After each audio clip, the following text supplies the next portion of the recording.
चुकी है। नारी, सब नारी वाले भाई है भाई। और अब हम स्क्रीन को शेयर कर चुके हैं। खाली भाई है, कोई बहन नहीं है।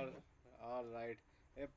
खैर अब तो रिकॉर्डिंग पे बात होगी, वरना अब दूसरी बात करते हैं। ठीक है भाई लोग, आज का मोटिव वही कल का पार्ट जो हम लोग बीच में छोड़ दिया था, अब उसको हम लोग कैरी ऑन करेंगे। अभी हम लोग अपने डेटाबेस ही लिख रहे थे कि डेटाबेस में हम लोग क्या क्या फंक्शंस बनाने वाले हैं, जिसको हम लॉगिन के अंदर और रजिस्टर के अंदर लिख पाएँ और उससे सक्सेसफुली लॉगिन और रजिस्टर करा पाएँ। और उसमें देखते क्या क्या लॉजिक हमारे काम आने वाला है।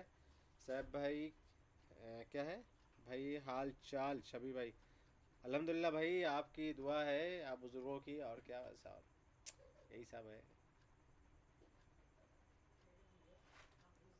ऑल राइट, यहाँ पे लॉगिन प्रेफ विद प्रेफ हमने खोल लिया है।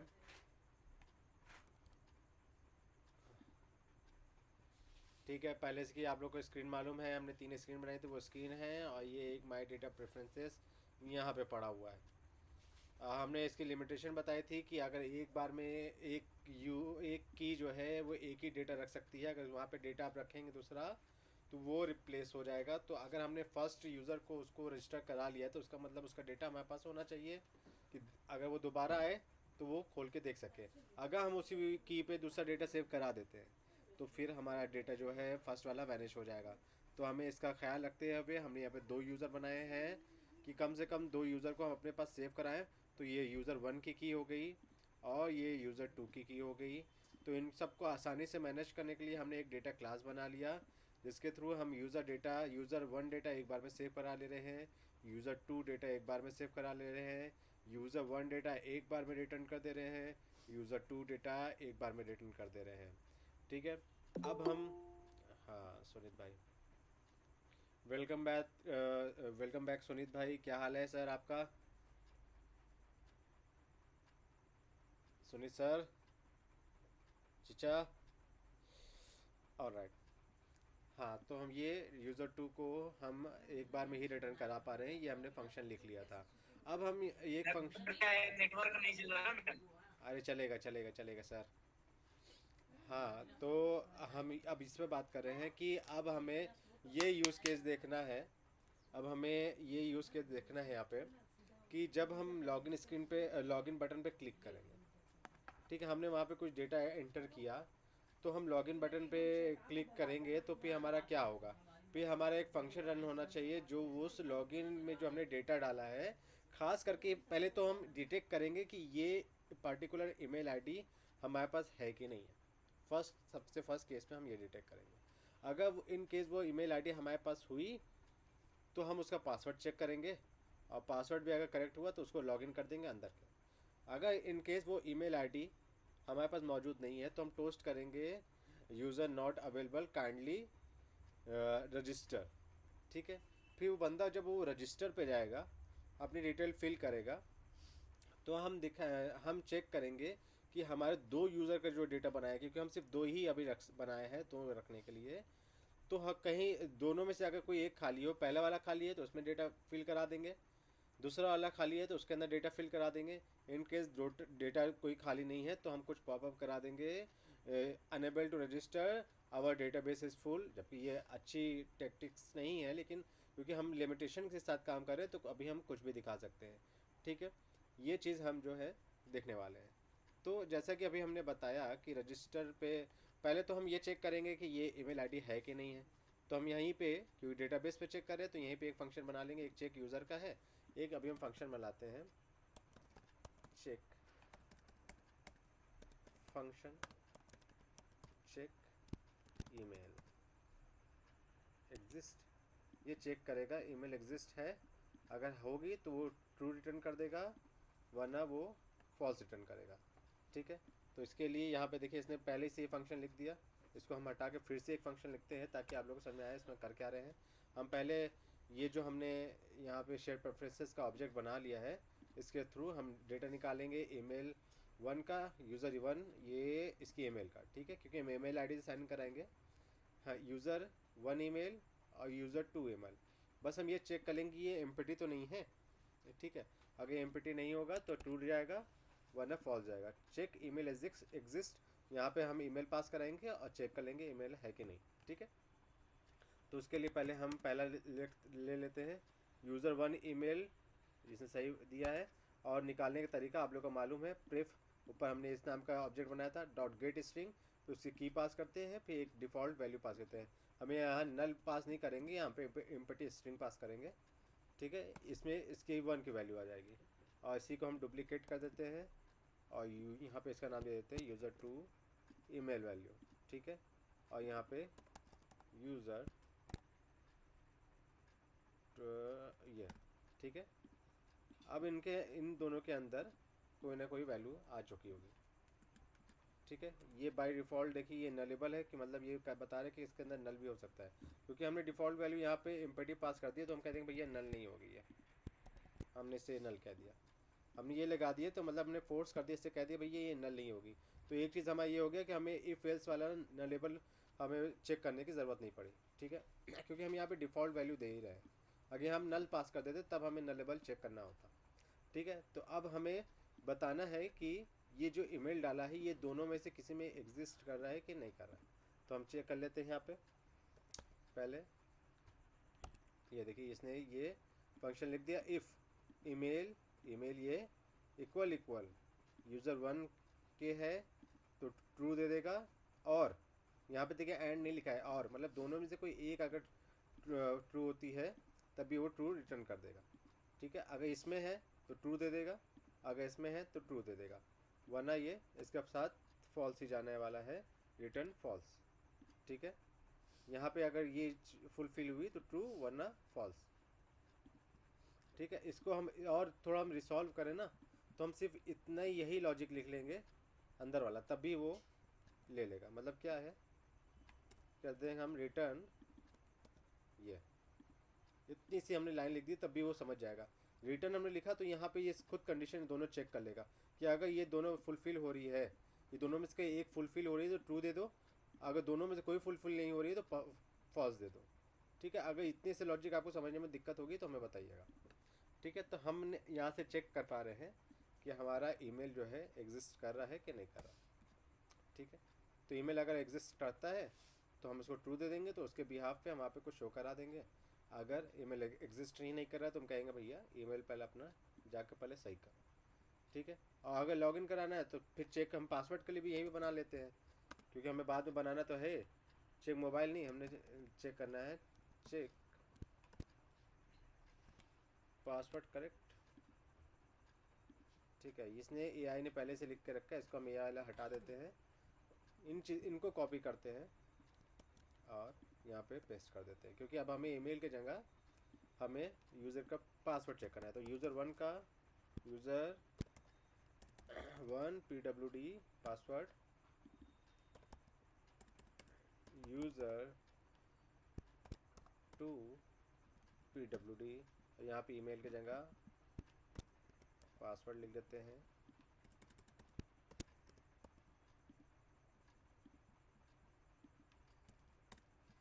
ठीक है। ये इसके अंदर आ गया, और इसको यहाँ पे हम रिप्लेस कर देंगे इससे। अगर ये इसके बराबर तो ट्रू देगा, और इसके बराबर रहेगा तो ट्रू देगा, वरना फॉल्स देगा। यहाँ पे ईमेल की जगह हम पासवर्ड कर देते हैं,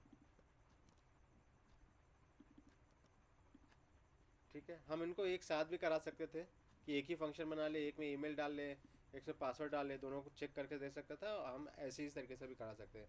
लेकिन अभी हमने ये फंक्शन ये जो है इस तरीके का अप्रोच रखा है, ठीक है। अब ये हमारे काम कहाँ आने वाला है। अब एक चीज़ और हम फंक्शन बना लें कि जब हम रजिस्टर करने जाएँ तो वहाँ पे हम बटन पे क्लिक करें तो वो बताए, या बटन पे क्लिक करने से पहले ही रजिस्टर करने अगर हम जाएँ तो वो चेक करके वहाँ पे हमारे लिए डेटा को अवेलेबल कर दे। अगर इन केस हमारे दोनों यूज़र फुलफिल है तो हमें वो पॉपअप दे देगा कि डेटाबेस इज़ फुल, कि मतलब अब आप ऐड नहीं कर सकते, ठीक है। तो उसके लिए हमें क्या चेक करना पड़ेगा, बहुत ही सिंपल है। फंक्शन चेक, ये चेक यूज़र को अभी हटा देते हैं, इसका हम देखते हैं चेक डेटाबेस अवेलेबल,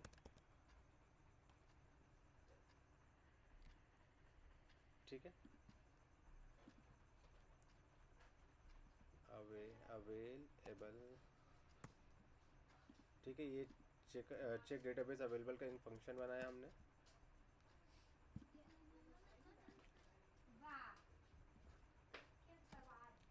ठीक है, जो हमें इस डेटाबेस को चेक करके बताएगा कि अवेलेबल है कि नहीं रिनेम। ठीक है, और इसको ये रिटर्न कर देगा ट्रू या फॉल्स। तो यहाँ पे बूलियन इसका रिटर्न डाला, तो हम यहाँ पे हम चेक कर लेंगे कि हमने डेटाबेस के अवेलेबल है कि नहीं। सेम हम ईमेल आईडी के थ्रू भी चेक कर सकते हैं, नेम के थ्रू भी कर सकते हैं कि अगर दोनों जब पे दोनों जो की है यूज़र 1 और यूज़र 2 की, अगर ईमेल हमारी एम्प्टी नहीं, दोनों में से कोई एम्प्टी नहीं है, तो कहेंगे यूज़र फुल, अगर एम्प्टी है तो यूज़र अवेलेबल है। ठीक है, तो हम यहाँ पे चेक कर लेते हैं। फिर इनका हम डेटा निकालना होगा ईमेल का, तो यहाँ से पहले डेटा निकालने वाला हम ये बना चुके वेरिएबल, तो यहाँ से उठा के हम यहाँ पे ले आए। ठीक है,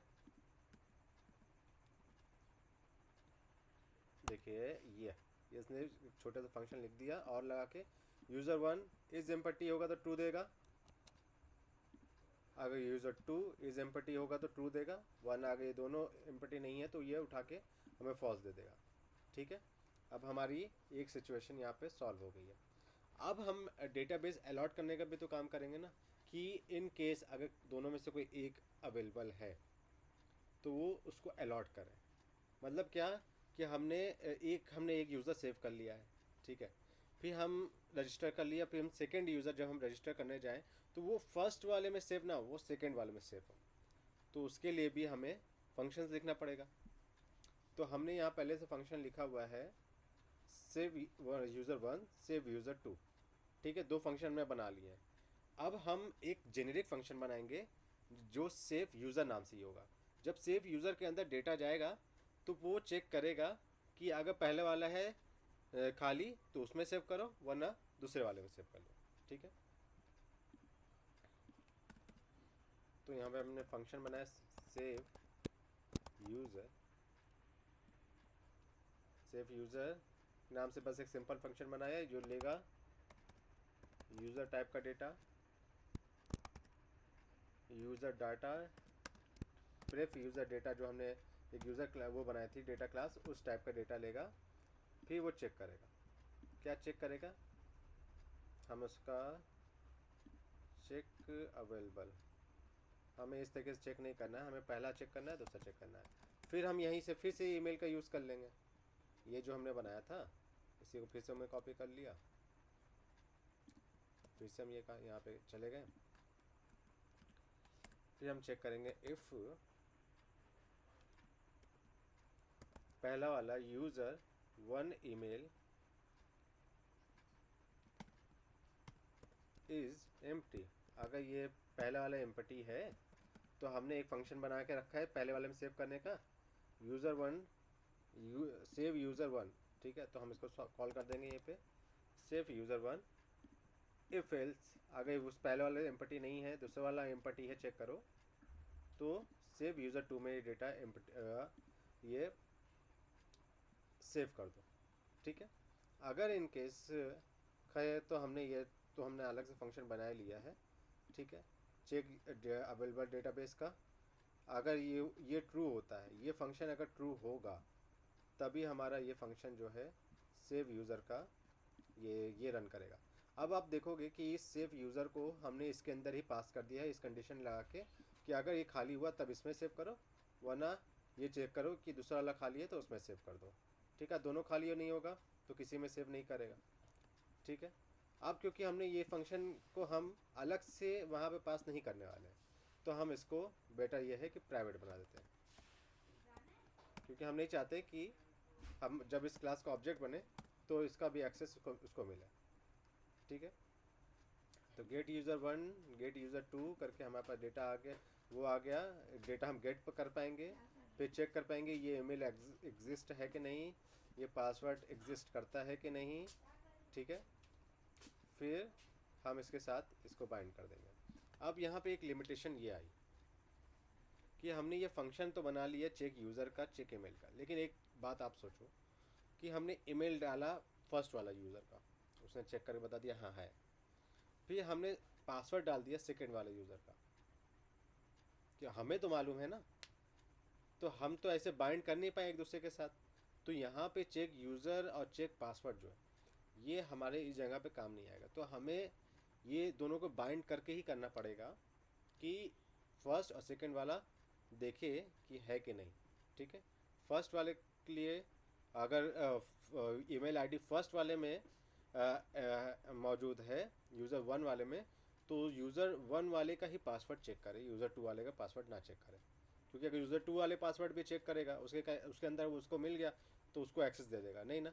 हमें अगर किसी के नाम से, सुनीत भाई के नाम से उनका यूज़र है और सुनीत टू नाम से उनका पासवर्ड है, तो ये जब दोनों होना चाहिए तभी हम इसको करेंगे। ठीक है, वरना ये जो हमने फंक्शन जो लिखा है ईमेल एग्जिस्ट का, तो वो दोनों में चेक करेगा, हाँ भैया ये ईमेल है, आगे बढ़ जाओ। ये दोनों में चेक करेगा, हाँ ये पासवर्ड है, हमने समझ लिए यहाँ पे ईमेल वन वाले का डाला और यहाँ पासवर्ड सेकंड वाले का डाला, उसको तो पासवर्ड मिल जाएगा सेकंड वाले में, तो उसको अलाउ कर देगा। ठीक है, तो हमें ऐसे ना करके अब हमें फंक्शन एक लिखना पड़ेगा कि अगर वो वन में एग्जिस्ट कर रहा है तो वन वाले का ही पासवर्ड चेक करें, और वो टू में एग्जिस्ट कर रहा है तो टू वाले का ही पासवर्ड चेक करें। ठीक है, तो हम इस फंक्शन को यहाँ से हटा देते हैं, एलिमिनेट कर देते हैं। अब हम फंक्शन लिखते हैं। आप लोग इतनी बात समझ में आ रही है जो हम बता रहे हैं भाई लोग?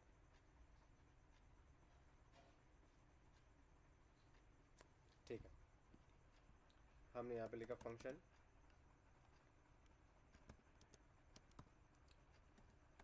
ये दे देते हैं वैलिडेट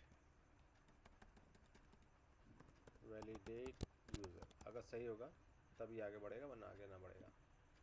ठीक है, इसका ईमेल हम लेंगे यूज़र का जो स्ट्रिंग रहेगा, आप लोग को मालूम है, और इसका पासवर्ड लेंगे pwd, वो भी स्ट्रिंग रहेगा, आप लोग को मालूम है। और अगर ये ट्रू होगा तभी बूलियन हमारे पास रिटर्न करेगा। ठीक है, देखिए इसने हमारा काम ये कर दिया है, पहले वाले का इसने निकाल लिया है। हाँ भाई, सैफ भाई ये पूछ रहे हैं कि यहाँ एसक्यूएल का इस्तेमाल कर सकते हैं ना? एसक्यूएल का यहाँ इस्तेमाल नहीं होगा। एसक्यूएल का हमें इस्तेमाल करने के लिए रूम डेटाबेस यूज़ करना पड़ता है, जो थोड़ा अभी के लिए कॉम्प्लेक्स हो जाएगा, क्योंकि अभी तो नेविगेशन ही हम बताने वाले थे, वो आप लोगों को कॉम्प्लेक्स लग रहा था। उसमें बहुत चीज़ें बनानी पड़ती हैं, एंटिटी बनानी पड़ती है, डाउ बनाना पड़ता है, डेटाबेस क्रिएट करना पड़ता है। ठीक है, और फिर उसके बाद जाके हमें क्वेरी लिखनी पड़ती है सेव कराने के लिए। ठीक है, एनोटेशंस लगानी पड़ती हैं, इतना स्ट्रेट फॉरवर्ड नहीं है एसक्यूएल वाला। ठीक है, तो वो हम आगे चल के बात करेंगे जब इस पे आप लोग को ठीक ठाक आ जाएगा। अभी तो बहुत ही बेसिक पे हम लोग चल रहे हैं। अभी सिर्फ समझ लिया हम लोग लॉजिक लिखना सीख रहे हैं, कि जब हम लॉजिक लिख रहे हैं, अभी जब हम लोग रजिस्टर करा रहे हैं तो हम सोच रहे हैं हम क्या क्या कर रहे हैं, फिर हम जब हम लॉगिन कर रहे हैं तो हम सोच रहे हैं हम क्या क्या कर रहे हैं। ठीक है, तो ये लॉजिकल बिल्डिंग अभी आपकी हो रही है, तो इस पर ध्यान दीजिए। ठीक है, इसने यूज़र आईडी निकाल लिया एआई ने, फिर इसने यहाँ से पासवर्ड निकाल लिया। ठीक है, और फिर ये रिटर्न कर रहा है कि अगर ईमेल इक्वल यूज़र वन के बराबर, ठीक है, और पासवर्ड अगर यूज़र वन के अंदर मौजूद है तो रिटर्न कर देगा, वरना। और फिर ये सेकंड वाला चेक कर रहा है कि ईमेल अगर यूज़र टू में अवेलेबल है और पासवर्ड यूज़र टू में है, तब ये रिटर्न कर देगा। अगर हमारा ईमेल जो है किसी और का है, पासवर्ड किसी और का है, तो ये फॉल्स रिटर्न करेगा। इतना अगर लॉजिक आप लोग समझ में आ गया है तो गुड टू गो। ठीक है, क्योंकि यहाँ पे और लगा हुआ है और यहाँ पे इसका एंड लगा हुआ है, तो आप लोग को मालूम है कि एंड कैसे काम करता है और कैसे काम करता है। ठीक है, और यहाँ पे ये डबल इक्वल टू है, ये सिंगल नहीं है, डबल इक्वल टू है। किसी चीज़ को वैल्यू असाइन करने के लिए हम एक सिंगल इक्वल टू लगाते हैं, और किसी चीज़ से वैल्यू कंपेयर करने के लिए हम लोग डबल इक्वल टू लगाते हैं। तो क्योंकि हम लोग ईमेल और सेव ईमेल में ये चेक कर रहे हैं, तो यहाँ पे ऐसा है। तो हम वैलिडेट यूज़र जब हम करेंगे तो यहाँ से जब हमें ट्रू मिल जाएगा हम यूज़र को अंदर भेज देंगे, वरना हम कहेंगे wrong user ID password please register. ठीक है, इतने अब हम लोग का लगभग जो है हम लोग का डेटाबेस जो है तैयार हो गया है। इसी तरीके से हम लोग अपना जब एसक्यूएल लिखेंगे तो उसके अंदर भी लॉजिक तो यही लगाने वाले हैं ना, हमारी लॉजिक तो यही रहने वाली है। भले ही हमारा फिच करने का मैकेनिज़्म कुछ और रहेगा, क्वेरी लिखने का मैकेनिज़्म हमारा कुछ और रहेगा, लेकिन हम लॉजिक तो यही लगाने वाले हैं कि हम चेक ही करने वाले हैं। ठीक है, तो हमें यहाँ लॉजिक बिल्डिंग हो रही है कि एक ऐप में एक छोटे से लॉगिन के लिए भी हम कितने लॉजिक लगाते हैं। ठीक है, यहाँ पे देखिए। हाँ बताइए। एसक्यूएल का डाटा तो अलग बनाना पड़ेगा ना सर? हाँ भाई, एसक्यूएल का आपको अगर दिखाया है, एसक्यूएल का आपको अगर हम लोग दिखाया है तो देखिए यहाँ पे रूम एसक्यूएल के उसमें बनाना पड़ेगा ना हमें ये डाटा। हाँ, एसक्यूएल में आप तो इतनी क्वेरी लिखने की ज़रूरत उसका नहीं लिंक होती है। अटैच कर देंगे, है ना? हाँ, क्वेरी अब इतनी लिखने की ज़रूरत नहीं होती है। देखिए, save data in room database in Android, 8 महीने पहले की ये ब्लॉग है, इसको हम लोग देखेंगे तो अभी आपको दिख जाएगा। रूम डेटाबेस जो है, एक होता है एसक्यूएल लाइट, है ना, और एक होता है रूम डेटाबेस। एसक्यूएल लाइट जो डेटाबेस था उसमें बहुत ही बॉयलर प्लेट हमें कोड लिखना पड़ता था पहले, कि एक डेटाबेस को कनेक्ट करने के लिए बहुत से कोड हमें लिखने पड़ते, क्लास भी बनानी पड़ती थी। तो एंड्रॉयड ने इसको थोड़ा सा आसान किया है कि एक रूम डेटाबेस बना दिया है, नाम बस दे दिया रूम। ये है एक रैपर है, एक उसके ऊपर एसक्यूएल के ऊपर एक रैपर बना दिया है कि बहुत से कोड को हमने कम कर दिया है, वो बैकग्राउंड में अपने आप जनरेट हो जाएगा। आप मेन कोड को फोकस करके डेटाबेस क्रिएट कर लो। ठीक है, ये खुल क्यों नहीं रहा है?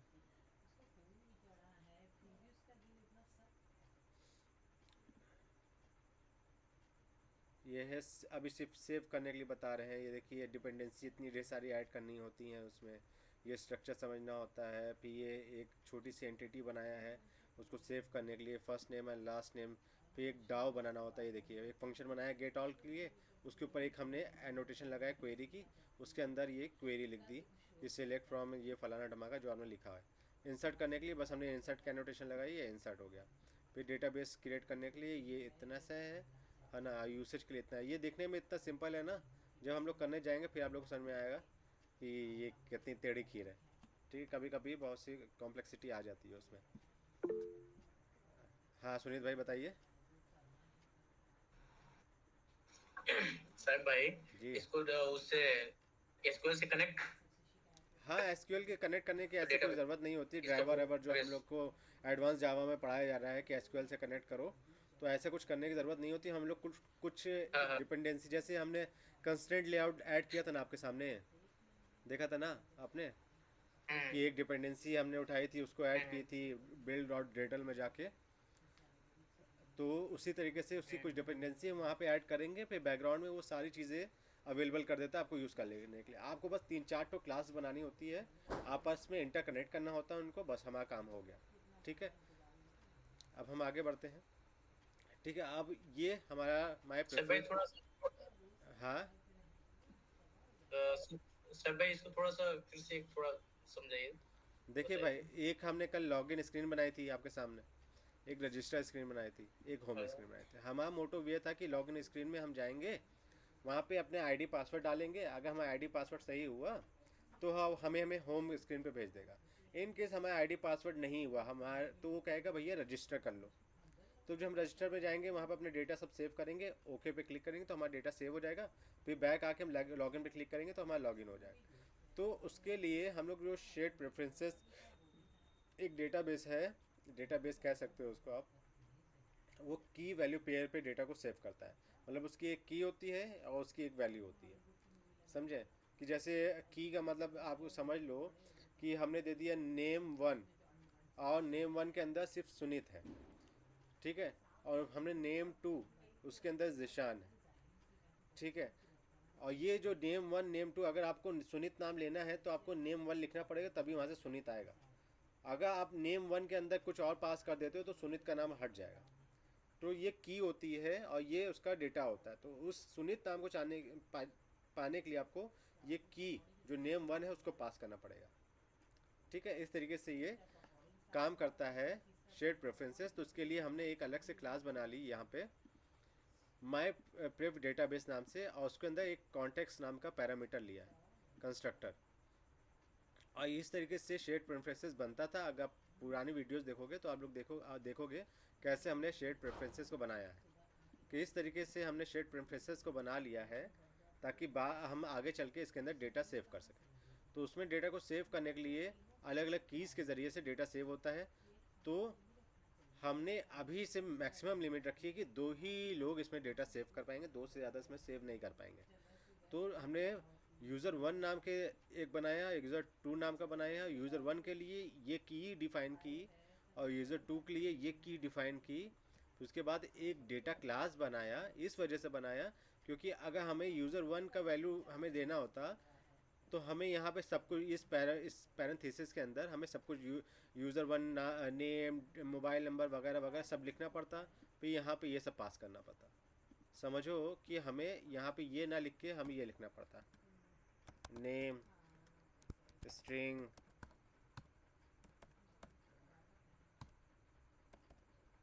स्ट्रिंग फिर कॉमा, फिर यहाँ मोबाइल के लिए, फिर यहाँ सिटी के लिए, यहाँ पासवर्ड के लिए, यहाँ ईमेल के लिए हम यहाँ पे भी लिखें, फिर यहाँ पे भी लिखें, है ना। फिर ये वही चीज़ हम यहाँ पे भी लिखें, यहाँ पे भी लिखें, यहाँ पे भी लिखें, यहाँ पे भी लिखें। तो यही चीज़ हमें बार बार जब दोहराना ही है तो हम इसको छोटा ना कर लें। छोटा करके हमने एक बार एक डेटा क्लास बना ली। हमने कहा भैया हमें एक ही तरह के डेटा हमें बार बार लेना पड़ रहा है तो हम उसको इकट्ठा एक जगह बना लेते हैं। तो यूज़र प्रेफ डेटा नाम से ये हमें बार बार लेना है, तो हमने इसको यहाँ पे पास कर दिया। अब देखो हमारा कितना कोड्स की लाइन बन गई, हम बच गई क्योंकि हमने एक ही जगह यहाँ पे पास कर दिया है। ठीक है, पास कर दिया तो ये इस टाइप का डेटा लेगा और इसको इस तरीके से यहाँ पे सेव कर लेगा। इसके अंदर अलग अलग फंक्शन हमने बनाए। यूज़र 1 को सेव करने के लिए ये फंक्शन, यूज़र 2 को सेव करने के लिए फंक्शन, एक फंक्शन बनाया है जो चेक करेगा कि अगर दोनों में से कोई एम्पटी हो तभी उसके अंदर डेटा सेव हो, इस वजह से ताकि हमारा पुराना डेटा जो है वो वैनिश ना हो जाए। फिर एक गेट यूज़र 1 डेट बनाया है फर्स्ट यूज़र को गेट करने के लिए, सेकंड यूज़र को गेट करने के लिए ये, और वैलिडेट करने के लिए, चेक करने के लिए ईमेल और आईडी इसके अंदर मौजूद है कि नहीं। ठीक है, और चेक डेटा अवेलेबिलिटी को देखने के लिए कि डेटाबेस हमारा खाली है कि नहीं। इतना समझ में आया आप लोगों को? ठीक है, अब हम फ़ोन निकालते हैं और इसको अब रन करके इसको इम्प्लीमेंट करके साथ में टेस्टिंग भी इसकी चालू करते हैं। बस 1 मिनट।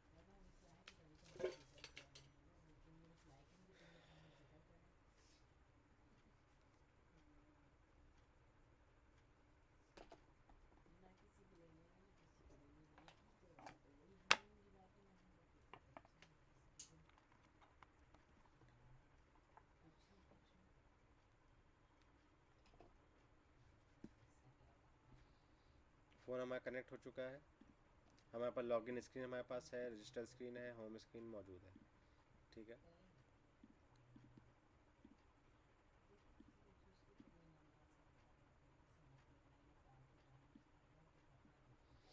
अब हम ये चाहते हैं कि इसको रन करा लेते हैं पहले ऐप को। अब हम ये चाहते हैं कि लॉगिन स्क्रीन पे अब हम जाएं और बटन के अंदर उसकी फंक्शनैलिटी को लिखना चालू करें।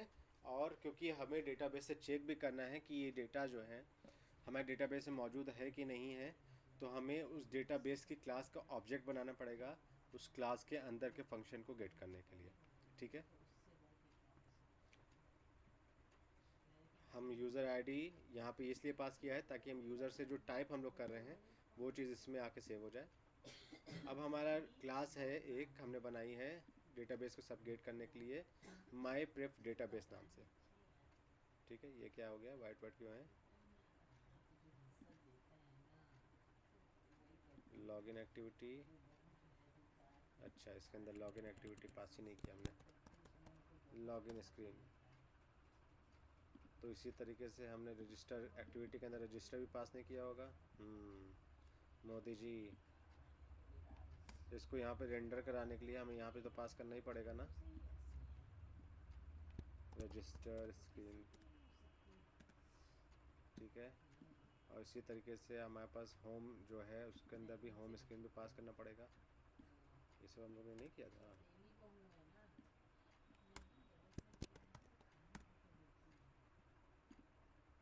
ठीक है, अब हमारे पास एक सिंपल लॉगिन है और ये इसमें टाइप हो रहा है, यहाँ ये फंक्शनलिटी अभी काम कर रही है, लेकिन हम ये देखना चाहते हैं इस पर क्लिक करने से कुछ हो रहा है, कुछ नहीं हो रहा है। क्यों नहीं कुछ हो रहा है? क्योंकि हमने अभी कुछ लिखा ही नहीं है होने के लिए कि हो।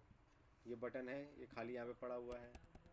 अब हम एक छोटा सा लॉजिक लिख लेते हैं एम्प्टी चेक करने का कि कहीं ये दोनों एम्प्टी तो नहीं है।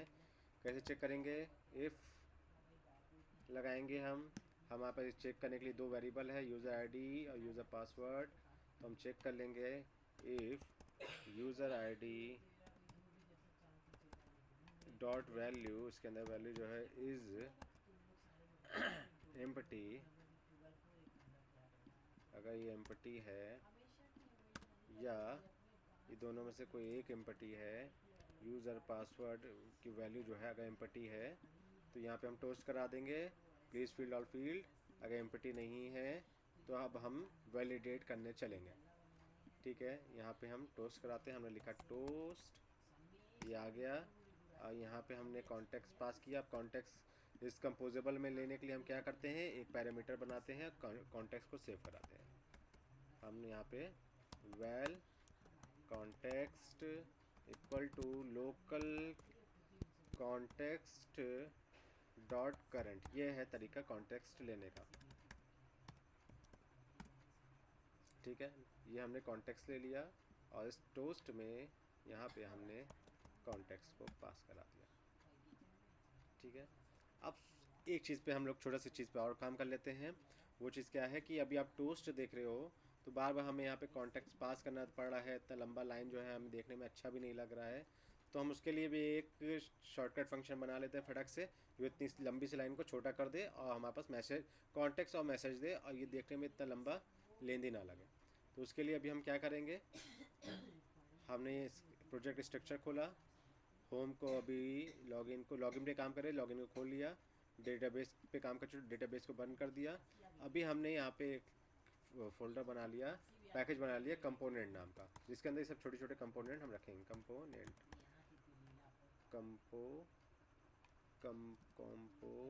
ठीक है, कंपोनेंट नाम से फाइल होगी, वो पैकेज हो गया। इसके अंदर फाइल भी बना लेते हैं,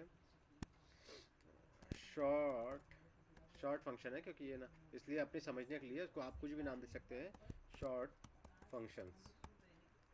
ठीक है, ये फाइल रहेगी। और क्योंकि ये टोस्ट जो है ये कॉन्टेक्स्ट ले रहा है तो हम कॉन्टेक्स्ट जो है कंपोजेबल फंक्शन के अंदर इस तरीके से बनाते हैं।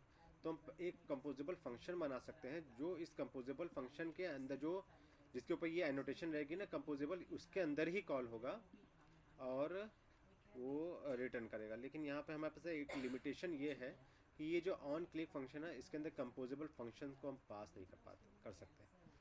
तो उसको हम इस तरीके से ही कर सकते हैं। शॉर्ट फंक्शन में हमने लिखा फंक्शन टोस्ट मैसेज, टोस्ट हमने सिर्फ लिखा और यहाँ पे ये लेगा कॉन्टेक्स्ट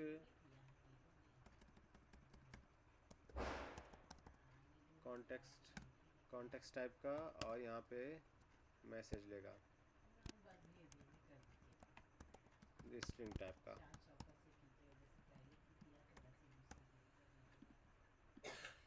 ठीक है, इक्वल टू लगाया और इसके अंदर हमने टोस्ट पास किया। अच्छा, ये इसको माई टोस्ट नाम दे देते क्योंकि टोस्ट नाम से पहले से एक फंक्शन है माई टोस्ट।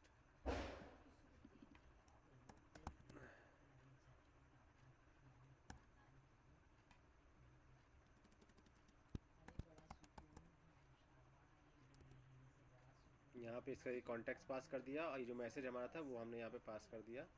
ठीक है, माई टोस्ट आ गया। अब ये माई टोस्ट जब आ गया तो हमें यहाँ पे इतना लंबा ना लिख के हम हमें लिखा माई टोस्ट और इसके अंदर हमने कॉन्टेक्स्ट पास किया, कॉन्टेक्स्ट कॉमा लगाया प्लीज़ फील्ड और फील्ड। ठीक है, ये पहले से देखने में अच्छा लग रहा है, हमें समझ से अच्छा लगना चाहिए क्योंकि ये जो ऑनर बॉर्डर क्या क्या लिखा था उससे हमने खाली करके इसको थोड़ा सा हमने सिंपल बना लिया। मतलब ये एक तरीका है जो हमने आपको बता दी कि इस तरीके से हम लोग कर सकते हैं कि कोई कोड हमें बार बार लिखना पड़ रहा बड़ा सा है, उसका एक छोटा सा चंक हमने बना लिया कहीं पे और उसको हम बाद में यूज़ कर सकते हैं। कंपोनेंट को अभी क्लोज कर देते हैं, लॉगिन के अंदर अभी हम काम कर रहे हैं। ठीक है, अब क्योंकि हम चेक कर चुके हैं यहाँ पे हमारा जो कोई डेटा जो है वो अगर एम्प्टी नहीं है तभी हमें यहाँ पे वो देगा। अभी देखिए हम क्लिक कर रहे हैं तो यहाँ पे माई टोस्ट में गए, मैसेज टेक्स्ट में पास किया है। एक बार इसको रन करा लेते हैं, देखते हैं।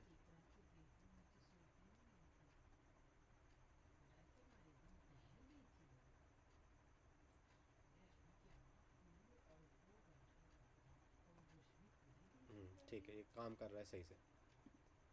ठीक है, ये सही से हमारा फंक्शन ये काम कर रहा है। अब इन केस ये दोनों एम्प्टी नहीं है, तो अब हमें वैलिडेट कराना है अपने उस डेटाबेस से।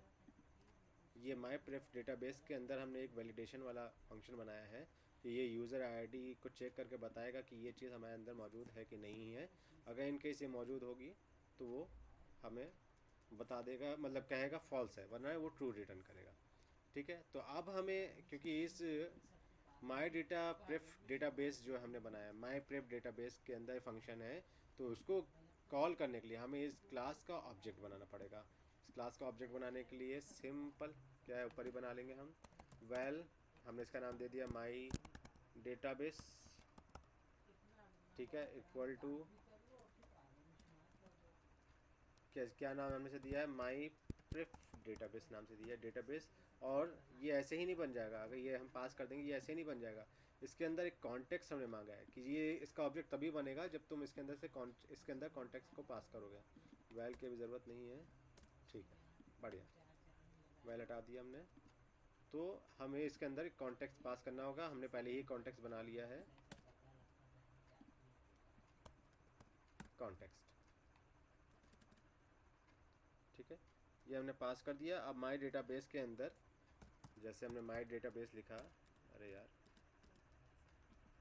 यहाँ लिखा माई डेटाबेस डॉट लगाया। अब ये फंक्शन को हम जो है कॉल कर सकते हैं, अपने नीड के हिसाब से उसको यूज़ कर सकते हैं। तो भाई हमारी नीड ये है भैया, ये हमने चेक कर लिए एम्प्टी नहीं है। अब उसके अंदर जो भी इसने भेजा है वो हमें चेक करके बताओ यहाँ पे वो मौजूद है कि नहीं मौजूद है।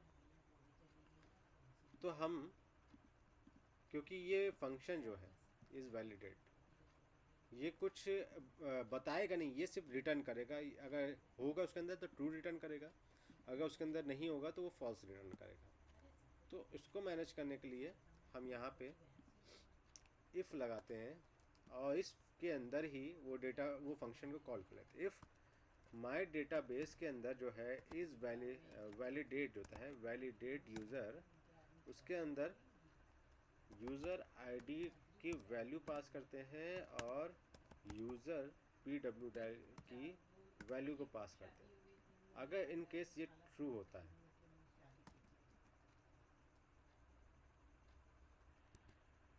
अगर ये ट्रू होगा तो हम कहेंगे लॉगिन सक्सेस अभी के लिए। अगर इन केस वो फॉल्स होगा तो इनवैलिड क्रेडेंशियल्स, मतलब आपका आईडी पासवर्ड गलत है। फिर हम इसके एक नीचे जाएंगे, नीचे इसी सेम स्ट्रिंग में नेक्स्ट लाइन पे लिखने के लिए हम बैकवर्ड /n लगाएंगे, तो इसका मतलब है कि वो नई लाइन पे जाके उसको प्रिंट करेगा। लेकिन शायद टोस्ट में नई लाइन शायद नहीं आती, देखा जाए। अभी हम यहाँ पे कहेंगे प्लीज़ रजिस्टर फर्स्ट, ठीक है, हमने ये इससे कहा है कि अभी तो ये खाली हो तो एक बार तुम कह दो खाली है। अगर इन केस यहाँ पे हमने कुछ लिख दिया, फिर हम करते हैं, अच्छा चेंजेस अभी अप्लाई नहीं हुए क्योंकि हमने किया ही नहीं अभी, लेकिन इसको चेंजेस को ऑटो होना चाहिए था। जैसा हम देखें और लाइव एडिट बंद तो नहीं है, ये सब छोटे मोटे चेंजेस खुद से हो जाते हैं। लाइव एडिट है तो पुश ऑटोमेटिकली, तब भी क्या नहीं हो रहा है, चलो तो बाद में देखेंगे। ठीक है, ये इतना सा फंक्शन आप लोग को समझ में आया होगा, लॉजिक आपको समझ में आया होगा क्यों हमने इतना ये लॉजिक लिखा हुआ, ठीक है। अब यहाँ पे देखिए सिर्फ लॉगिन का बटन हमने बनाया है, रजिस्टर का तो बटन बनाया ही नहीं है। क्या कोई रजिस्टर करना चाहे तो रजिस्टर कैसे करेगा, हमारा रजिस्टर भी एक्टिविटी है ना। तो हम यहाँ पे एक बटन बना लेते हैं, बटन, इसके अंदर एक ऑन क्लिक होता है, ये ऑन क्लिक फंक्शन है, ठीक है। और ये उसके नाम लिखने के लिए होता है, यहाँ पे इसने नाम लिख दिया गो टू रजिस्टर। इसको ऑटो रन करना जाना चाहिए भाई, काहे ऑटो नहीं रन कर रहा तो।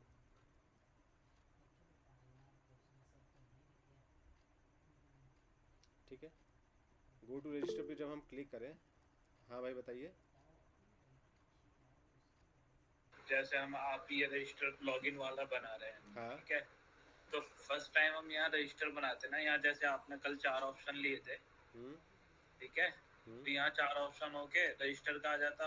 रजिस्टर करने के बाद फिर हम लॉगिन पेज बनाते ना उसमें। नहीं वो तो ठीक है आपका, लेकिन जी। कभी भी आप किसी भी ऐप का फ्लो अगर देखोगे तो पहले लॉगिन के लिए ही वहाँ पे आता है, पहले रजिस्टर के लिए नहीं देता है। इन केस वहाँ पे नहीं, रजिस्टर नहीं लॉगिन है, के लिए आता है, हाँ पहले किसी मगर भी ऐप में। जैसे उसमें हाँ बताइए जी, बताइए। जैसे किसी हम रजिस्ट्रेशन करते हैं तो उसमें पहले रजिस्ट्रेशन का भी ऑप्शन आता है, लॉगिन का भी आता है। फर्स्ट टाइम जो आता है ना वो रजिस्ट्रेशन का भी होता है, हाँ यानी वैसे कि भी दे दो सकते बटन एक हैं। साथ होते हैं। हाँ वो हाँ, भी तो आप दे उस सकते हैं। तरीके से हाँ उस तरीके से बना सकता है ना हम इसे। हाँ बिल्कुल बिल्कुल, एक नई एक्टिविटी बना ली है जहाँ पे चूज़ करने का ऑप्शन हो, लॉगिन करना है कि रजिस्टर करना है, तो उस पर क्लिक करें तो लॉगिन पे आ जाए वरना रजिस्टर पे आ जाए। यहाँ पे हम चीज़ों को वो सिंपल, बेटर वो वो बेटर रहेगा ना। हमारी समझ से ये फ्लो ज़्यादा बेटर बेटर रहता है, क्योंकि उसको एक एक्स्ट्रा बटन हम क्यों दें हम क्लिक करने के। इन केस वो अगर पहले से आप लॉगिन है, आपके पास पहले से आईडी पासवर्ड है, तो सीधे लॉगिन स्क्रीन पे जाएंगे, वहाँ पे एक रजिस्टर का ऑप्शन दे के रखेंगे। अगर इन केस आपके पास आईडी पासवर्ड है तो लॉगिन कर लो, वरना जाके आप रजिस्टर करो। वरना का हम एक वॉल बना देंगे जहाँ पे लॉगिन के लिए और रजिस्टर के लिए रहेगा। आप पहले से रजिस्टर रहोगे तो पहले से आप फिर लॉगिन पे क्लिक करो, फिर आप लॉगिन पे जाओगे। समझो, एक वॉल एक्स्ट्रा मिल रही है हमें। मगर अगर हम बनाना चाहें तो बिल्कुल इसी के बना सकते अंदर हैं। एक लॉगिन हाँ वाले के अंदर ही रजिस्टर का वो बना सकते हैं ना हाँ हाँ अंदर। हाँ हाँ बिल्कुल बिल्कुल। ठीक है भाई। ठीक है, और ये रजिस्टर करने के लिए हमने एक एक्टिविटी ये बना के रखी है, ये क्लास है। ठीक है, अब इसको ये पहले ये सॉल्व हो जाए तो हम लोग उस पर जाएंगे। ठीक है, अभी हम लोग ने किया क्या, यहाँ से चेक कर रहे हैं कि अगर वहाँ पे चीज़ मौजूद है तब लॉगिन सक्सेसफुल बोलेगा, वरना कहेगा invalid credentials, please login first. ठीक है, अभी हम इसके अंदर कुछ भी फर्जी डाल देते हैं।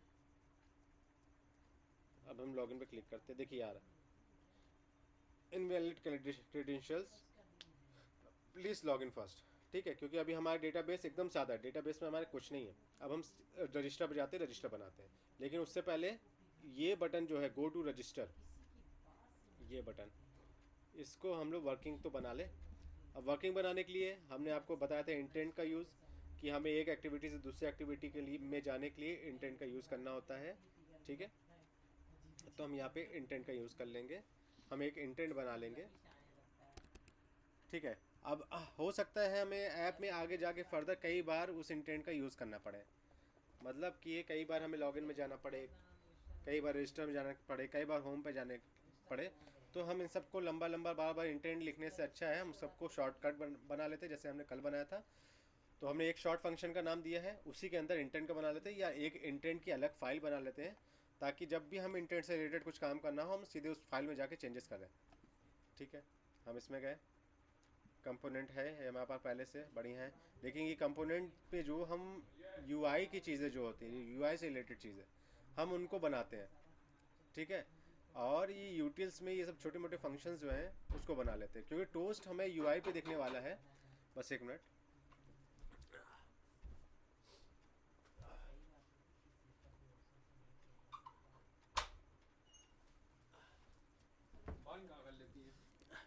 अब क्योंकि टोस्ट हमें यूआई में दिखने वाला था इसलिए वो उसको हमने कंपोनेंट के अंदर डाला, लेकिन ये सब फंक्शंस को हम यूटिल्स फंक्शन के अंदर बनाते हैं। तो अभी हमें एक फ़ाइल बना लेते हैं इंटेंट नाम की फ़ाइल, जिसके अंदर हम उसको रिसॉल्व कर लेंगे तो लंबे फंक्शन को बार बार छोटा करके। ठीक है, function move to home screen का एक फंक्शन है,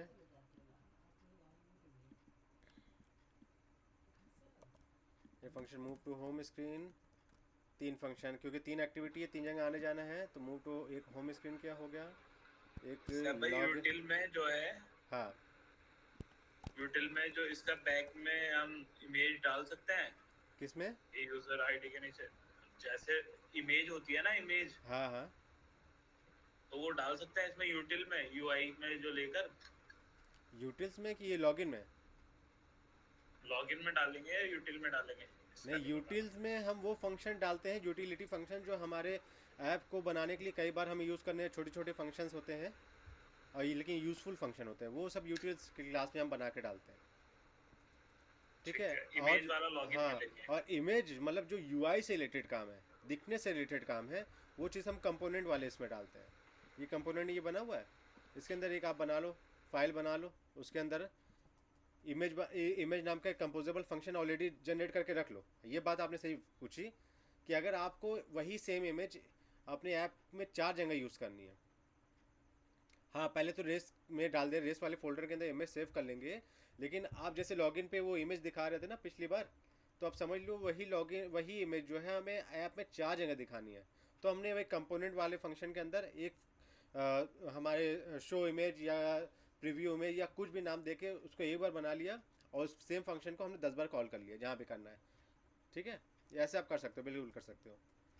ठीक है, इंटेंट के अंदर हम इसका इंटेंट बना लें होम स्क्रीन को आप, क्योंकि इंटेंट जो है हमारे कॉन्टेक्स्ट लेता है, तो हम इसके अंदर अब हम आप लोग को एक एक्स्ट्रा चीज़ बताते हैं। बहुत ही ज़्यादा यूज़फुल फंक्शन है जिसे कहते हैं एक, हाँ अच्छा हुआ सुनीत भाई आप आ गए कि आप लोग ने पिछली बार देखा कि हम यहाँ पे इंटेंट लिख रहे थे, है ना, और फिर यहाँ पे हम उसके अंदर कॉन्टेक्स्ट पास कर रहे थे। अब हमें जहाँ मूव होना था वहाँ पे इसको लिख के और यहाँ कॉन्टेक्स्ट पास करके फिर हम जा रहे थे। अब एक बहुत ही इम्पॉर्टेंट, बहुत ही यूज़फुल चीज़ जो है इसे कहते हैं एक्सटेंशन फंक्शन।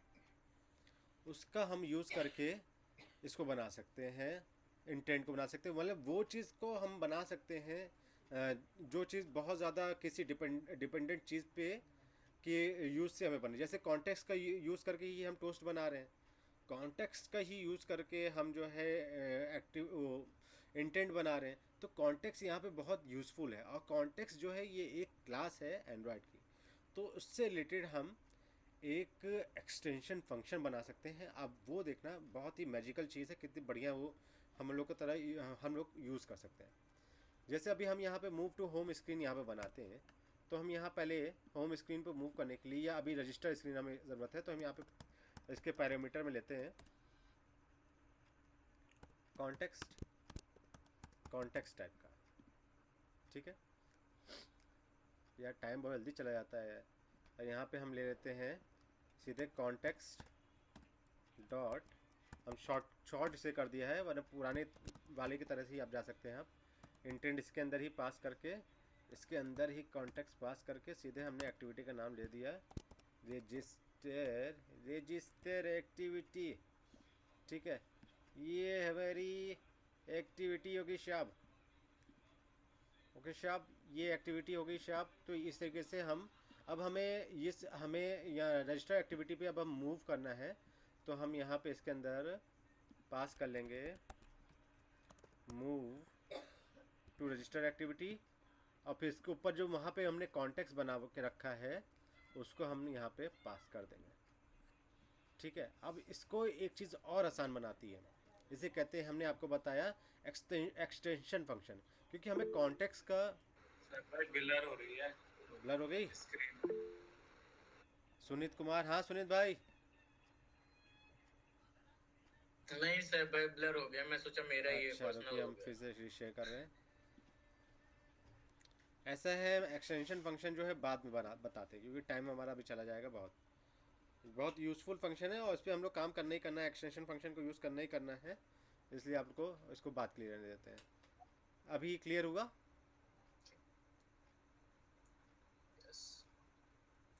ईशान भाई क्लियर हुई स्क्रीन? नहीं हुई? ये ऐसा फोन मेरा उधर रख इसका दीजिए। क्लास कल होगा ना सर? अब क्लास कल नहीं, अब दीपावली बाद छुट्टी। अच्छा सर। हाँ दिवाली बाद आपको सारे कोड दिखा देंगे। हाँ, अब आप लोग अच्छे से पूरा इसकी जो प्रैक्टिस आपने कीजिएगा। सिखाया ना जब से अब तक। हाँ, अभी जो है जी। 10-15 मिनट एक्स्ट्रा लेके हम Technically रजिस्टर वाला भी बता थोड़ा देते हैं। आगे साफ आगे, वीडियो जो चल रहा है ना उसको बंद कर दीजिए, फिर बताते हैं। अभी साफ होगी? हाँ हाँ अभी हाँ साफ हो गई। हाँ ठीक है, बढ़िया। अब हम लोग फटाफट लिख लेते हैं सब, वो बना लेते हैं, सबका इंटेंट तैयार कर लेते हैं। लॉगिन में जाने के लिए इंटेंट, बस यहाँ पे हम लॉगिन एक्टिविटी पास कर देंगे। लॉगिन एक्टिविटी पास हो गई। होम स्क्रीन पे जाने के लिए यहाँ हम पास कर देंगे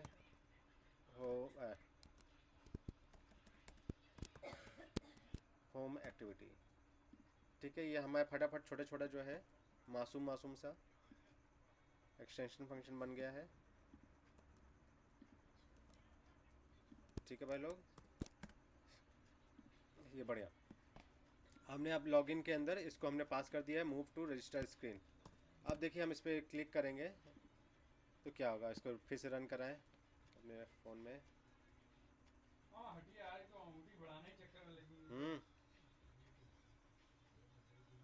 ठीक है, ये आ गया रजिस्टर स्क्रीन पे, हमने क्लिक किया, ये देखिए मस्त इसका रजिस्टर स्क्रीन पे आ गया। हमने बैक पे क्लिक किया, दोबारा यहाँ पे आ गया। ठीक है, अभी हम यहाँ पे कुछ भी डालते हैं, फलाना धमाका, लॉगिन पे क्लिक किया, बताया इनवैलिड क्रेडेंशियल्स। ठीक है, अब हम रजिस्टर स्क्रीन पे आके फटाफट काम करते हैं। अब हमें रजिस्टर स्क्रीन पे आके हमें क्या करना है, हम वैलिडेट यूज़र तो अब हमें करना नहीं है, हमें सीधे डेटा पास कराना है। और सबसे पहले हमें चेक करना है कि कहीं हमारे, हाँ भाई क्या हो गया, फिर ब्लर आ रही है? अरे यार नेट नहीं चल रहा आपका। हाँ हो सकता है भाई। अरे यार रात को ही सारे आशिक मामू ने अवेलेबल, नेट बंद कर दिया आपके। नहीं यार मामू ने नेट बंद कर दिया। रात को ही सारे आशिक जो है अवेलेबल हो जाते हैं ना, लैला सारी खाली हो जाती हैं, समझ रहे हो? अभी साफ हुआ? हाँ ना ही आवाज़ क्लियर हो रही है। Hello 1 2 3, hello hello hello, mic testing, hello. अभी भी हैं भाई लोग? आगे आवाज़ आ गई? अरे अरे हंसिए बाद में, पहले बताइए तो सही। आ रही है? ठीक है बढ़िया। स्क्रीन आ रही है? स्क्रीन भी आ रही है ना जी? अरे क्लियर है जी ठीक जी है ठीक है ठीक है। तो अब हमें यहाँ पे पहले चेक करना है कि डेटाबेस हमारे पास अवेलेबल है कि नहीं है। रजिस्टर में जाने के बाद यहाँ पे जैसे आएगा हम चेक करेंगे डेटाबेस अवेलेबल है कि नहीं है। इनकेस अगर अवेलेबल होगा तो फिर हम यहाँ पे अलाउ कर देंगे, यहाँ पे इंटर करें। ठीक है, अब ये अवेलेबिलिटी का हम बाद में इसको कर लेंगे, पहले हम यहाँ पे डेटा को ऐड करा दे रहे हैं, या तो हम लगे हाथ कर ही देते हैं अवेलेबिलिटी का। अब क्योंकि हमें इससे इंटरेक्ट करना है, और इसको इंटरेक्ट करने के लिए हमें दो चीज़ ज़रूरत है। पहले तो इसका ऑब्जेक्ट बनाएंगे, और ऑब्जेक्ट बनाने के लिए हमें कॉन्टेक्ट की ज़रूरत है, तो हम यहाँ पर कर देते हैं, पहले कॉन्टेक्ट बना लेते हैं। कॉन्टेक्ट लोकल डॉट करेंट, फिर वेल माई डेटाबेस, और ये माई डेटाबेस का ऑब्जेक्ट यहाँ पे बन चुका है। ठीक है, अभी जैसे हमने वहाँ अभी पीछे बनाया है सेम यहाँ पे है। अब हम यहीं पे चेक कर लेते हैं, एक हम लगा लेते हैं if my database dot is, देखते हैं क्या फंक्शन किस नाम से था, चेक डेटाबेस अवेलेबल। अगर ये अवेलेबल होगा तभी ये जो स्क्रीन जो आपके सामने आ रही थी तो वो विजिबल होगी, तभी ये कॉलम जो है वो विजिबल होगा। या इसको हमने डाल दिया इफ़ के अंदर, अगर ये ट्रू होगा तभी ये अवेलेबल होगा। अगर ये ट्रू नहीं है यहाँ पे, अगर ये फॉल्स है, चुप रहो एक मिनट बस, है ना, तो यहाँ पे एक और कॉलम इसके अंदर बना देंगे, और इसे हम कह देंगे कि हो गया छोरे,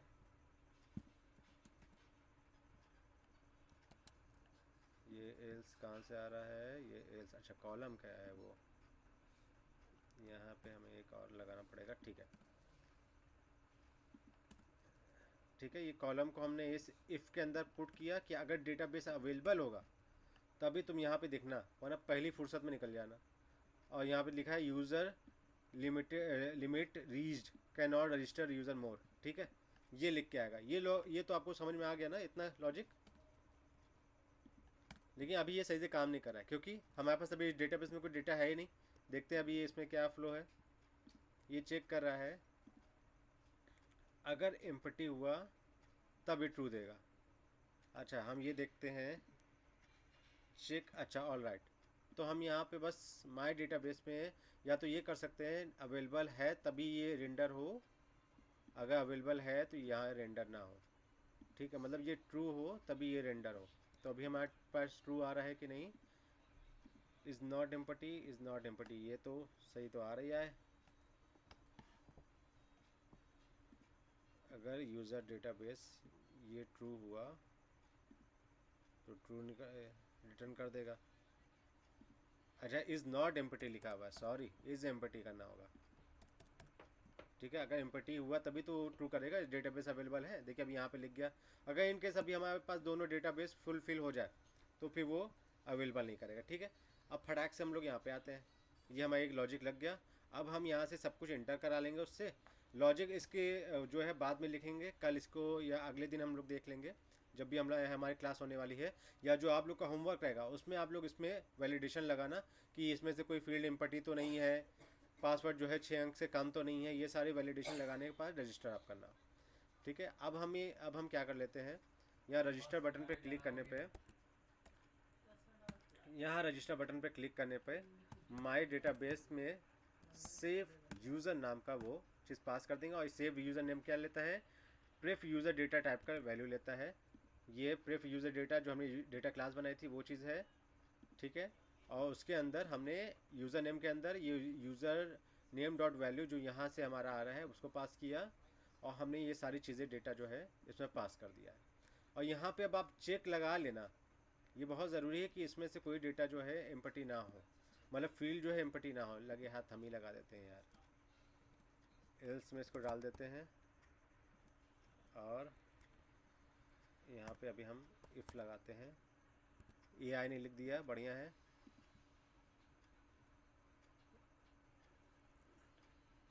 और अगर पासवर्ड जो है दोनों मैच नहीं किया तो उसका भी AI ने लिख दिया है, बढ़िया है। हमारा काम देखिए कितना आसान कर दिया AI ने। यहाँ पे हम कर देते हैं माई टोस्ट को, my toast please field all field, my toast password and confirm password do not match कर देंगे। और सेव यूज़र जो है अब यहाँ पे भी एक टोस्ट करा देंगे, माई डेटाबेस माई टोस्ट रजिस्ट्रेशन सक्सेसफुली, ठीक है। ये हमारा काम इतना हो गया। जब हम यहाँ से इतना कर लेंगे फिर हम दोबारा जाके वहाँ पे देखेंगे लॉगिन हो रहा है कि नहीं। और जब लॉगिन हो जाए, यहाँ पे जब हमारा लॉगिन सक्सेसफुल हो तो हमें मूव भी तो करना है होम स्क्रीन पे, तो हम यहाँ पे कर देंगे होम स्क्रीन पे मूव भी लिख देंगे यहाँ पे, और इसके अंदर कॉन्टेक्स्ट पास कर देंगे, ठीक है। अब फटाक से उसको रीरन करते हैं, डेटा को सेव करते हैं। फिर डेटा को सेव करने के बाद हम चेक कर लेते हैं ये लॉगिन हो रहा है कि नहीं। हमारा ऐप जो है रीरन कर गया। अब यहाँ पे एम्पटी पे हमने क्लिक किया तो उसने कहा please fill all the fields. फिर यहाँ पे हमने फर्जीवाड़ा डाला, फिर इसने कहा भैया गलत कर रहे हो, ठीक है। फिर हम रजिस्टर पे गए, ये रजिस्टर पे भी हमने खाली छोड़ दिया और रजिस्टर किया कि फिल और फील्ड एक में भरा, दूसरे में भरा और बाकी में नहीं भरा। अच्छा यूज़र पासवर्ड सब में क्यों लिख के आ रहा है, ये तो हमने अच्छा सबको कॉपी पेस्ट मार दिया था इस वजह से। तो एक यूज़र पासवर्ड है, यूज़र मोबाइल है ये है यूज़र ईमेल है, और ये है यूज़र सिटी है, यूज़र पासवर्ड, और यहाँ री इंटर पासवर्ड, ठीक है। यहाँ पे ये दोनों हो गया। एक बार हमें रन करना पड़ेगा भाई लोग इसको, ये अपने कोड को चेंज को इसमें अप्लाई करने के लिए। बस 10 मिनट के अंदर ही अंदर हमारा ये सब हो जाएगा, ठीक है। रजिस्टर पे गए, यहाँ पे हमने 1 में डाल दिया, तीसरे में डाल दिया, सिटी में डाल दिया, लेकिन बाकी में नहीं डाला। अभी भी बता रहा है फील्ड सारी और फील्ड को फिल करो। चलो यूज़र आईडी में हमने अपना नाम दिया सैफ नाम दिया, यहाँ पे हमने कोई नंबर दे दिया, ईमेल में हमने दे दिया user@user.com, सिटी में हमने दे दिया वाराणसी, पासवर्ड में हमने दे दिया 1234, और यहाँ पे हमने 123 ही डाला। तो ये कह रहा है password do not match, confirm the password, ठीक है। तो यहाँ पे हमने 4 कर दिया। अब हम रजिस्टर पे क्लिक किया, देखिए रजिस्ट्रेशन सक्सेसफुल, हमारा रजिस्टर हो चुका है। अब हम यूज़र आईडी और पासवर्ड याद कर लेते हैं। हमारा क्या है, यूज़र आईडी जो है user@user.com और पासवर्ड है 1234, ठीक है। अब यहाँ बैक आते हैं, फर्जीवाड़ा डाला, नहीं लिया इसने। अब हम डालेंगे यहाँ पे user@user.com और यहाँ पे डालेंगे 1 2 3 डालते हैं, फिर लॉगिन करते हैं, इनवैलिड क्रेडेंशियल्स, ठीक है। तो हमने 4 डाल दिया। अब हम लॉगिन पे क्लिक करते हैं, ये देखिए सक्सेस हमारा हो गया। हमारी जो लॉजिक है, हमारा जो डेटाबेस है, सब कुछ एकदम बराबर से काम कर रहा है। अब बस हम ये लॉग आउट की फंक्शनलिटी कल बता चुके थे, एक फंक्शन बनाइएगा लॉग आउट का। हाँ आप लोग जो है होमवर्क ले लीजिए जितने लोग भी मौजूद हैं, और भरत भाई अगर आप इस वीडियो को देख रहे हैं तो आप भी, और जो लोग भी इस वीडियो को देख रहे हैं उनके लिए दीपावली के बाद अभी सैटरडे संडे मंडे 3 दिन की छुट्टी है, 3 दिन में एकदम आराम से इसको बनाइएगा। होमवर्क आप लोग का ये है कि इसी ऐप को आपको बनाना है अच्छे से, फिर इसके अंदर लॉजिक्स बैठाने हैं। जैसे हमने बहुत से लॉजिक उसमें नहीं डाले हैं, रजिस्टर वाले में भी लॉजिक डाल दिएगा आप लोग कि 8 पासवर्ड से वो नीचे ना ले, सॉरी 6 पासवर्ड से नीचे ना ले, ठीक है। और थोड़ा सा यूआई को आप लोग और अच्छा बनाइएगा। और जो होम स्क्रीन है, होम स्क्रीन पे यूज़र 1 अगर लॉगिन कर रहा है तो यूज़र 1 का डेटा दिखेगा, यूज़र 2 अगर लॉगिन कर रहा है तो यूज़र 2 का डेटा दिखेगा। और लॉग आउट बटन पे क्लिक करने से वो लॉगिन पे मूव हो जाना चाहिए। फिर हम क्लोज़ करके ओपन करें तो वो लॉगिन पे मिलेगा। अगर हम रजिस्टर कर लेते हैं और लॉगिन कर लेते हैं तो हमें वो जब हम क्लोज़ करके ओपन करें तो हमें वो होम स्क्रीन पे मिलना चाहिए। ये होमवर्क है आप लोग का, सब हो जाएगा, ठीक है। 3 दिन छुट्टी है। एंड्रॉयड डीबग कोड में आप लोग हमसे हेल्प ले सकते हैं। आप लोगों ने अपने वक्त हमें दिया, बहुत शुक्रिया। खुदा हाफिज़, जय हिंद, जय भारत। अल्लाह हाफिज। अल्लाह हाफिज़ भाई लोग।